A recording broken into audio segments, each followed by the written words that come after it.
어제 인도네시아에서 발생한 강진에 이은 지진 해일로 사망자 수가 수백 명에 이르는 등 피해가 커지고 있습니다. 일본은 내일 초강력 태풍 짜미의 본격 영향권에 들 것으로 예보돼 비상이 걸렸습니다. 폼페이오 미국 국무장관이 다음 달 북한을 방문해 종전선언에 대해 논의할 수 있다고 미국 언론이 보도했습니다. 미국이 주한미군 지휘, 한미동맹 유지 등과는 무관하다고 보기 시작했다는 분석입니다. 수소를 연료로 하는 자동차가 새로운 성장 동력으로 관심을 끌고 있지만 우리나라의 수소차 보급은 제자리 걸음을 하고 있습니다. 그 사이 선진국들은 시장을 선점하기 위한 치열한 경쟁을 벌이고 있습니다. 자전거 탑승 시 안전모 착용과 6세 미만 영유아의 카시트 사용을 각각 의무화한 도로교통법이 어제부터 시행됐습니다. 하지만 벌써부터 실효성이 부족하다는 지적이 나오고 있습니다. 순수 국내 기술로 개발된 첫 우주발사체 누리호가 다음 달 25일 시험 발사됩니다. 75톤의 추력을 가진 액체 엔진에 대한 성능 점검이 성공하면 2021년에는 위성 발사에 나설 계획입니다.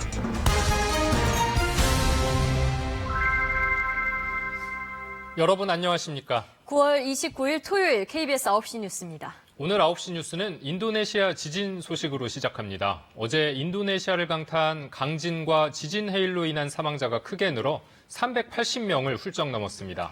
희생자는 계속 늘 것으로 보이는데요. 현지를 방문한 한국인 한 명도 연락이 끊긴 상태입니다. 먼저 유석조 특파원이 보도합니다. 거대한 파도에 해변가 건물들이 흔적도 없이 사라집니다.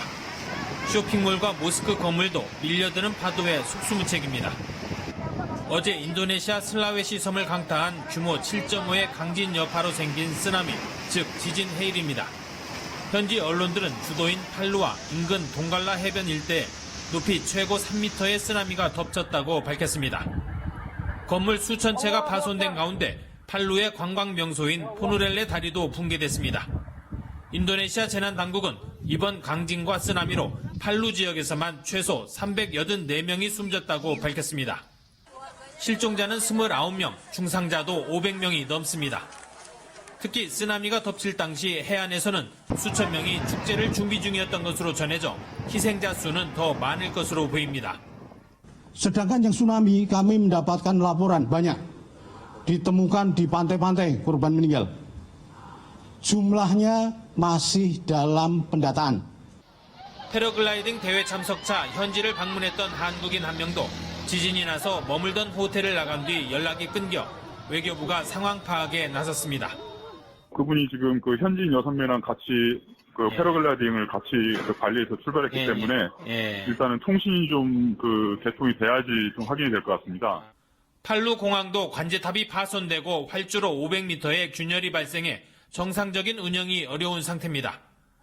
지난달에도 유명 휴양지 놈복섬에 발생한 강진으로 500여 명의 사상자가 발생한 인도네시아. 피해 복구가 채 끝나기도 전에 또다시 대규모 지진 피해를 입게 됐습니다. 방콕에서 KBS 뉴스 유석주입니다. 14년 전 초강력 지진 해일을 일으켜 23만 명이 희생된 수마트라 섬의 강진. 지난 7월과 8월 휴양지 롬복섬에서 일어난 연속 지진과 이번 강진까지 인도네시아에서는 유달리 강한 지진이 자주 발생하고 있습니다. 이른바 불의 골이라 불리는 환태평양 지진대 한가운데에 있기 때문인데요. 이 서로 다른 지각판이 충돌하는 불의 고리에서 전 세계 지진의 90%가 발생합니다. 또 이번 강진은 지진 해일까지 동반해 피해가 커졌는데요. 그 이유를 이재희 기자가 분석했습니다. 이번 강진이 시작된 곳은 술라웨시 섬 동북쪽 육지였습니다. 바다가 아닌 무태서 지진이 나면 지진 해일은 일어나지 않는 경우가 대부분입니다. 하지만 이번엔 이례적으로 높이 3m에 가까운 지진 해일이 발생해 피해가 컸습니다. 전문가들은 지진의 특성과 특이한 지형이 만난 결과라고 설명합니다. 이번 강진으로 남북으로 수십 킬로미터 이상 길게 지반이 파괴된 것으로 추정되는 상황. 바다 가까이에서 일어난 지진 때문에 해안을 따라 작은 해일이 발생했고 낮았던 물결이 너비 5km, 길이 30km의 좁은 만에 진입하면서 증폭돼 커졌다는 겁니다. 만 제일 안쪽에 있는 팔루시의 피해가 큰 이유입니다. 이렇게 얕은 바다 같은 경우에는 3m까지 해일도 유발을 안 하는 게 보통인데 팔루시 같은 경우에는 만 안쪽으로 계속 누적되어 있는 해일이 바깥으로 빠지지 못하고 해안에 높은 해일을 일으켰던 걸로 지금. 또 다른 강진의 위험성에 대한 경고도 나오고 있습니다. 지각 활동이 활발한 인도네시아에는 활단층이 밀집해 있는데 이번 강진이 주변 지역의 활단층들을 자극해 더 큰 지진을 일으킬 수도 있다는 겁니다. 술라웨시 섬 북부에서 100차례 가까운 여진이 잇따르고 있는 가운데 추가 피해를 막기 위한 노력이 계속되고 있습니다. KBS 뉴스 이재입니다. 이번엔 일본으로 가봅니다. 일본은 또 태풍으로 비상 상태입니다. 24호 태풍 짜미가 오키나와를 강타해 벌써 큰 피해가 났고 내일부터는 지난번에 큰 피해를 입었던 오사카 등이 다시 태풍 영향권에 들어갑니다. 이 도쿄 연결해서 자세한 소식 알아봅니다. 자, 이승철 특파원, 일단 지금은 태풍이 오키나와를 지나는 것 같은데 피해 상황 어떻습니까? 이 비도 비지만 바람이 정말 강합니다. 영상 한번 보시면서 말씀드리겠습니다. 지금 보시는 건 오키나와 오늘 낮 상황인데요. 차가 옆으로 쓰러져 있는 모습을 볼 수가 있습니다. 오늘 오키나와에서 관측된 바람의 세기는 풍속 60m 가까이 됐습니다. 이 정도 바람이면 차량이 옆으로 넘어가고 전신주가 쓰러지는 풍속인데요. 오키나와 곳곳에서는 유리창이 바람에 깨지고 나무가 뿌리채 뽑히는 등 피해를 냈습니다. 다친 사람도 10명이 넘습니다. 오늘 낮 오키나와 쪽과 연락을 취해봤습니다만 강한 바람과 비로 통행 금지된 곳이 상당히 많다고 합니다. 오키나와 나하 공항이 폐쇄가 됐고 한때 21만여 가구가 정전됐습니다. 네, 그런데 내일이 더 문제일 것 같은데요. 이 오사카와 도쿄 등 일본 중심부를 관통할 예정이라죠. 네, 오사카는 이달 초 태풍 제비가 지나면서 국제공항 활주로가 물에 잠기고 승객들이 고립되는 등 큰 피해를 입었던 곳이죠. 현재 예상 진로를 보면요. 내일 오후쯤에 또 오사카 지역을 태풍이 지날 것으로 보입니다. 이에 따라 내일 오전 11시부터 모레 아침까지 오사카 간사이 공항이 폐쇄됩니다. 신칸센도 오사카에서 히로시마 사이는 이미 운행 정지가 결정이 됐습니다. 태풍 진행에 따라서 열차 등 교통기관 정지도 더 늘어날 것으로 보입니다. 태풍은 오사카를 시작으로 해서 나고야와 도쿄 인근 간토 지역 등을 모레까지 관통할 것으로 보이는데요. 지역에 따라 시간당 80mm의 집중호우에 강수량이 500mm에 이르는 곳도 있을 것으로 예보된 상태입니다.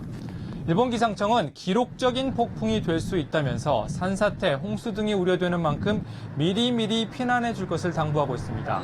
여행객, 그리고 우리 교민들 안전에 유의하셔야 할 것 같습니다. 지금까지 도쿄에서 전해드렸습니다.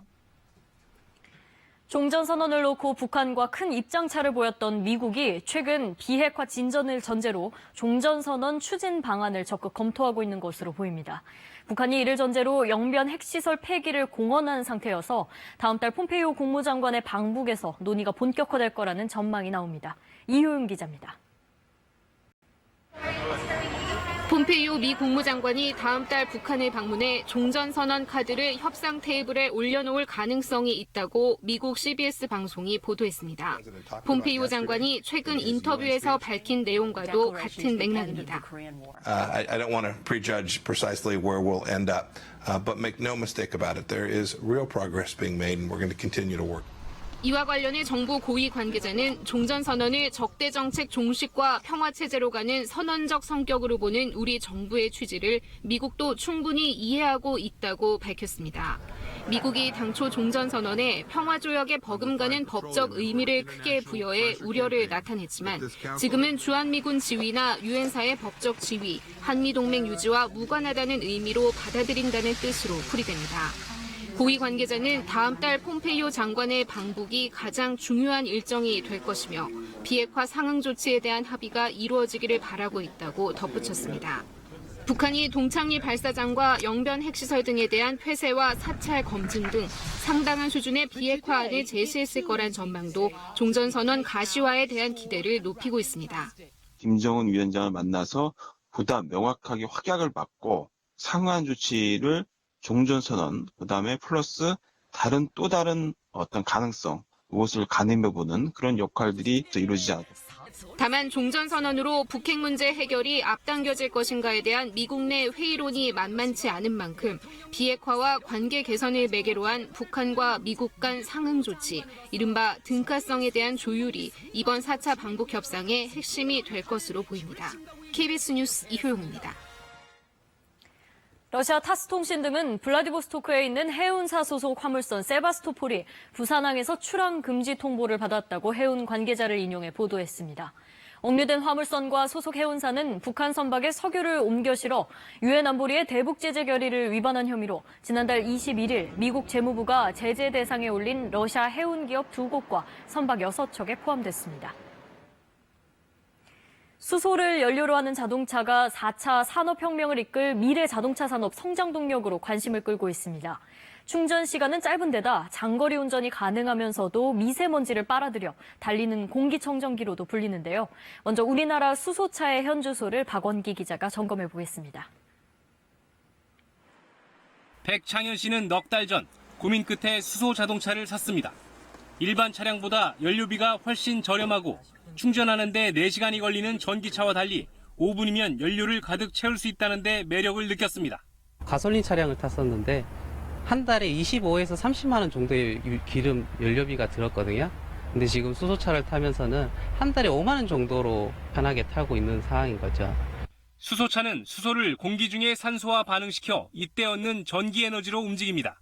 미세먼지는 빨아들이고 배기가스 없이 물만 배출해 달리는 공기청정기 역할도 합니다. 충전 한 번에 600km를 갈 수 있어 같은 친환경차인 전기차보다 주행거리가 1.5배에 이릅니다. 서울에서 부산까지 거뜬히 갈 수 있을 정도입니다. 이 때문에 단거리는 전기차, 장거리는 수소차로 미래 친환경 자동차 시장이 양분될 것이라는 전망도 나옵니다. 우리나라는 5년 전 세계 최초로 수소차 상용화에 성공했지만 현재 도로를 달리는 수소차는 400여 대에 불과합니다. 차값이 비싸 정부 보조금 없인 사기가 쉽지 않은 데다가 올 한 해 정부가 보조금을 지원해주는 차량도 740여 대 수준입니다. 운행 중인 차량이 적다 보니 수소차 충전소는 전국 9곳에 불과하고 이마저도 5개 시, 도에 집중돼 있습니다. 손님 입장에서는 충전소가 필요하고 충전소 입장에서는 차가 필요하고 충전소 입장에서는 차가 부족하고. 정부는 2022년까지 2조 6천억 원을 투자해 수소차 16,000대를 보급하고 수소 충전소 310곳을 설치하는 등 수소차 산업 생태계를 구축해 나갈 계획입니다. KBS 뉴스 박원기입니다. 이렇게 우리나라가 수소차 보급과 인프라 확충에 주춤하는 사이 자동차 선진국들은 앞다퉈 수소차 산업을 육성하고 있습니다. 미래 자동차 시장을 선점하기 위한 치열한 각축전을 황정우 기자가 보도합니다. 일본은 3년 전 아베 총리가 직접 수소차를 몰면서 수소차를 차세대 산업의 핵심으로 선포했습니다. いよいよ水素時代の幕開けだと思います。 그리고는 개인이 수소차를 사면 2,200만 원이 넘는 보조금과 자동차세 감면 혜택을 줬습니다. 연구개발비 투자를 통해 기업 지원에도 전방위적으로 나섰습니다. 이에 힘입어 현재 일본에서는 우리나라의 7배가 넘는 수소차 3,000대가 달리고 있고 충전소도 90곳이 넘습니다. 2030년엔 수소차 80만 대, 충전소 900곳을 목표로 하고 있습니다. 자동차 강국 독일도 2030년부터 화석연료 차량의 판매를 금지하고 빈자리를 수소차와 같은 친환경차로 메꿀 계획입니다. 기술 개발에도 집중 투자하면서 이달부터는 수소 열차가 세계 최초로 상업 운행에 들어갔습니다. 수소차 시장의 후발주자인 중국의 추격도 거셉니다. 전기차 보조금은 단계적으로 줄이고 있는 반면 수소차는 보조금을 그대로 유지하고 중앙정부와 별도의 지자체 보조금까지 지급하면서 수소차 생태계 확산에 힘쏟고 있습니다. 돈을 많이 투자하는 쪽한테는 잡힐 수밖에 없고 그걸 사용하는 사람들을 지원해주는 형태로 시장을 활성화시키는 방법. 가파른 성장세를 얻고 지난해 9월 6,000대가량인 세계의 수소차 시장 규모는 2030년엔 670만 대를 넘어설 것으로 전망됩니다. KBS 뉴스 황정호입니다. 어제부터 개정된 도로교통법이 시행됐습니다. 모든 도로에서 뒷좌석도 안전띠를 매야 하고 만 6세 미만 영유아는 유아용 카시트를 착용해야 합니다. 또 자전거를 탈 때는 안전모도 써야 합니다. 모두 안전 때문입니다. 예컨대 자전거 사고 사망자는 해마다 100명 안팎에 이르는데 이들 가운데 88% 이상이 안전모를 쓰지 않았는데요. 이런 피해를 줄이겠다는 게 정부의 생각인데 여론은 썩 좋아 보이지 않습니다. 일부 자전거 이용자들은 법 시행 이틀 만에 폐지를 주장하고 나섰는데요. 경찰은 카시트 단속을 잠정 유예하기로 했습니다. 개정된 도로교통법을 둘러싼 논란, 무엇이 문제인지 최유경 기자가 들여다봤습니다. 자전거 안전모 착용이 의무화된 지 이틀째, 한강 시민공원에 나가봤습니다. 1시간가량 지켜봤지만 안전모 쓴 사람을 찾기 쉽지 않습니다. 짧게 타는 편인데 그때마다 자전거 헬멧을 이렇게 들고 탄다는 것 자체가 많이 불편하고 또 자전거 헬멧을 쓰고 나면은 머리도 망가지기 때문에 자전거 대여점에서도 찬밥 신세입니다. 어제부터도 얘기를 해봤거든요. 이제 얘기를 해도 그런 거에 대해서 별 반응이 없어요. 100명을 기준으로 해서 아마 5명도 안 쓸 거예요. 안전모를 안 써도 처벌 규정은 없지만 벌써 반발이 터져 나옵니다. 자전거를 우선하는 도로 문화가 먼저라는 겁니다. 차량이 자전거에게 피해를 주는 상황인데도 불구하고 그 안전의 책임을 개인 자전거에게 맡기는 잘못된 법이라고 생각을 하고요. 6살 미만 영유아의 카시트 의무 착용도 논란거리입니다. 전 좌석에 안전띠를 매도록 하면서 영유아는 카시트를 장착하도록 했는데 택시나 버스 같은 대중교통을 탈 때가 문제입니다. 애기도 데리고 가야 되는데 그 무거운 카시트를 들고 간다는 것 자체가 쉽지는 않을 것 같습니다. 논란이 커지자 경찰은 결국 시행 하루도 채 되기 전에 단속을 잠정 유예한다고 밝혔습니다. 또 시내버스는 안전벨트 착용이 예외가 됐지만 입석 승객까지 있는 광역버스는 대상입니다. 그런 사각지대를 얼마큼 명확하게 만들고 범칙금보다도 계몽적인 부분들이 더 중요함을 강조할 수가 있습니다. 경찰은 2개월 동안 계도 기간을 거쳐 오는 12월부터 범칙금을 부과하겠다는 입장입니다. 안전을 위한 법 개정은 필요한 일이지만 보다 현실적인 대안이 필요합니다. KBS 뉴스 최유경입니다. 우리 기술로 개발한 우주발사체 누리호가 다음 달 25일 시험 발사를 앞두고 있습니다. 1단 로켓을 러시아에서 들여온 이 나로호와는 달리 국내 기술로 개발에 성공한 엔진을 장착했습니다. 누리호 발사 준비 상황을 신방실 기자가 전해드립니다. 최종 조립과 점검을 마친 한국형 발사체 누리호의 시험용 로켓이 무진동 차량에 실려 옮겨집니다. 발사대에 도착한 뒤엔 수직으로 세우는 작업이 이뤄지는데 2013년 나로호도 이곳에서 우주로 향했습니다. 1단 로켓을 러시아에서 들여온 나로호와 달리 누리호는 모두 국내 기술로 개발되고 있습니다. 로켓의 심장으로 불리는 75톤 엔진 개발에 성공하면서 10월 25일 시험 발사가 확정됐습니다. 종합 시험을 통해서 성능을 검증했고 발사대 설비에 대한 검증 또한 마무리되어 있습니다. 앞으로 추가적인 기능 점검을 수행하고 발사 운영에 대한 반복적인 훈련을 계속할 계획입니다. 시험 발사체는 3단 로켓인 누리호의 2단 부분으로 75톤 엔진 1기가 장착된 1단형 로켓입니다. 나로호보다는 조금 작은 크기로 상단에는 실제 위성이 아닌 같은 무게의 질량 시뮬레이터를 장착했습니다. 시험용 로켓은 발사 300여 초 뒤 최대 고도에 도달하고 제주와 일본 오키나와 사이 공해상에 추락할 것으로 보입니다. 75톤 액체 엔진의 성능을 비행 시험을 통해서 검증하는 것이기 때문에 성공적으로 잘 될 경우 누리호 개발에 탄력을 받게 됩니다. 75톤 엔진의 성능이 검증되면 내년부터는 엔진 4개를 묶어 300톤급 추력을 지닌 누리호를 조립하게 됩니다. 1.5톤급 실용위성을 우주 궤도에 올리게 될 누리호는 오는 2021년 최종 발사됩니다. KBS 뉴스 신방실입니다. 보육과 함께 체육 교육도 받을 수 있는 유아 스포츠단에 최근 아이를 보내는 부모들이 많습니다. 그런데 이곳에서 아동학대가 발생해도 CCTV 설치나 영상 보관이 의무가 아니라서 제대로 대처하기가 어렵다고 합니다. 김민철 기자가 취재했습니다. 서울의 한 유아 스포츠단 교실. 점심시간이 되자 여교사가 7살 아이를 5살 반으로 끌고 갑니다. 잠시 후 허벅지를 내리치더니 아이에게 얼굴을 들이밉니다.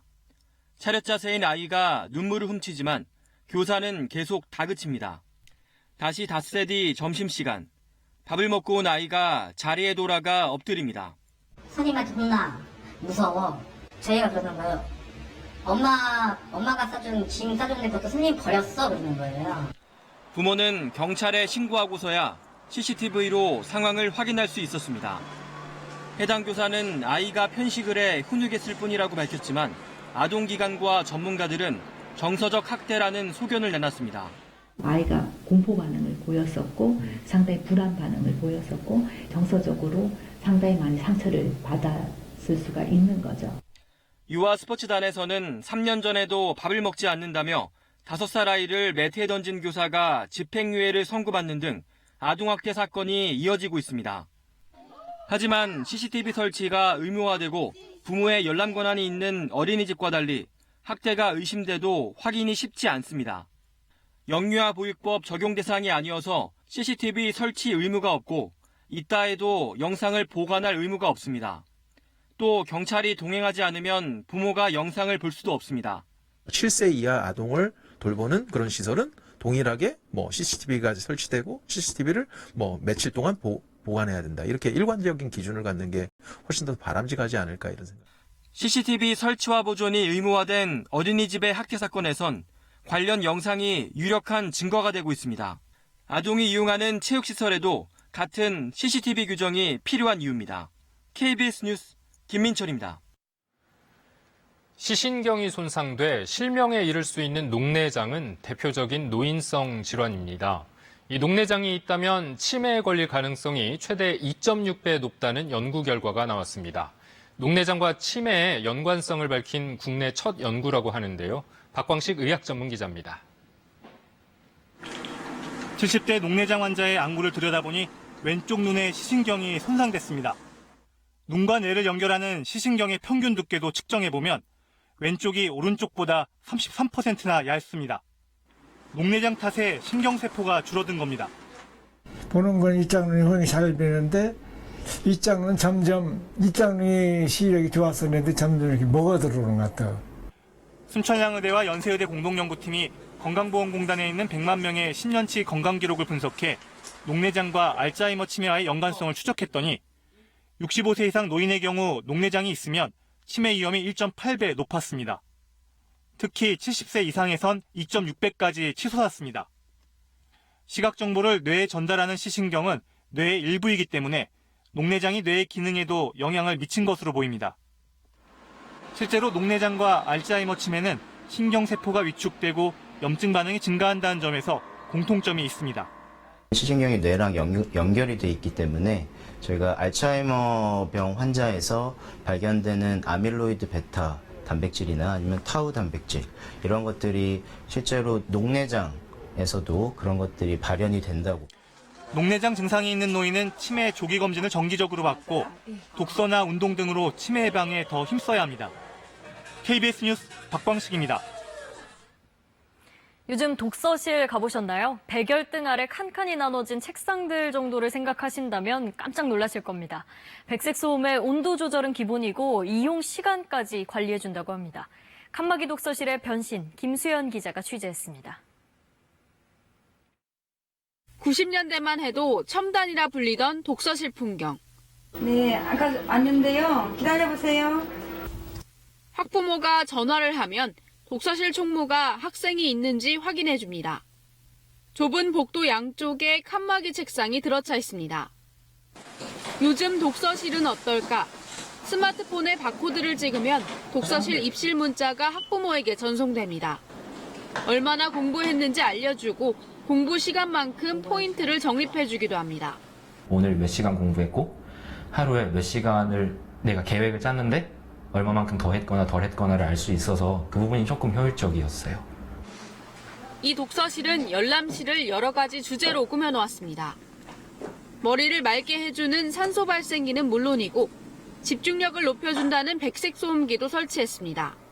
집중이 안 되거나 그럴 땐 또 다른 방으로 옮겨서 공부하기도 하고 그런 점이 좋은 것 같아요. 고급형 독서실 한 달 이용료는 20만 원 선, 일반 독서실의 2배 수준입니다. 그런데도 고급화 바람이 불면서 고급형 독서실은 1,500여 곳으로 추정돼 전체 독서실의 3분의 1을 차지할 정도로 늘었습니다. 각 브랜드가 가지고 있는 차별성에 기반해서 소비자들의 니즈가 적극적으로 반영되는 질적인 성장을 이루고 있는 그런 시기라고 생각합니다. 쾌적한 환경과 서비스를 내세우며 빠르게 늘고 있는 고급형 독서실. 공부하는 환경은 나아졌지만 학부모들의 부담은 그만큼 커진다는 지적도 나오고 있습니다. KBS 뉴스 김수연입니다. 사람들이 많이 몰리는 지하철 역사 같은 곳에는 당연히 스프링클러가 설치돼 있을 거라고 생각하게 되죠. 하지만 서울 지하철역 4곳 가운데 1곳가량은 승강장에 화재에 대비한 스프링클러가 없는 것으로 나타났습니다. 특히 지상 역사들은 더욱 취약한데요. 역사를 지을 당시 스프링클러 설치가 의무사항이 아니었다는 게 이유였습니다. 조태음 기자입니다. 지난해 연간 이용객이 1,600만 명에 이르는 서울 지하철 당산역. 하루에도 수많은 인파가 지나다니는 다중 이용시설이지만 불이 났을 때를 대비한 스프링클러는 없습니다. 스프링클러 보시니까 있는 것 같아요, 없는 것 같아요? 없는 것 같아요. 솔직히 저 지금 되게 당황했어요. 너무 깜짝 놀랐어요. 당연히 있을 줄 알았는데. 역사 한쪽에 소화기와 소화전 등이 있긴 하지만 밀양 세종병원이나 제천 스포츠센터 화재 등에서 보듯 초기 대응 능력은 스프링클러에 비할 바가 아닙니다. 이렇게 스프링클러가 없는 지하철역은 서울교통공사가 운영하는 277개 역 가운데 65개에 이릅니다. 연간 3, 4천만 명이 이용하는 삼성역과 구로 디지털 단지역, 강변역, 건대 입구역 등도 포함되어 있습니다. 지하철역을 지을 당시엔 스프링클러 설치가 의무가 아니었다는 게 이유입니다. 지하 역사 승강장은 감전 위험 때문에 설치가 안 됐고요. 지상 역사는 법 적용 제외 대상이었습니다. 지하 역사 42곳은 내년 말까지 설치 계획이 있지만 지상 역사는 예산 문제와 함께 불이 나도 연기가 쉽게 빠지고 감전 위험이 있다는 등의 이유로 검토만 하고 있습니다. 유사시에 자칫 대형 사고로 이어질 수 있다고 생각합니다. 과연 그 스프링클러 설치하는 게 인명보다 귀할까요? 제가 봤을 땐 그 경비는 얼마 안 된다고 봅니다. 서울교통공사는 바뀐 법 규정에 따라 앞으로 지어지는 역사에는 스프링클러가 설치된다고 밝혔습니다.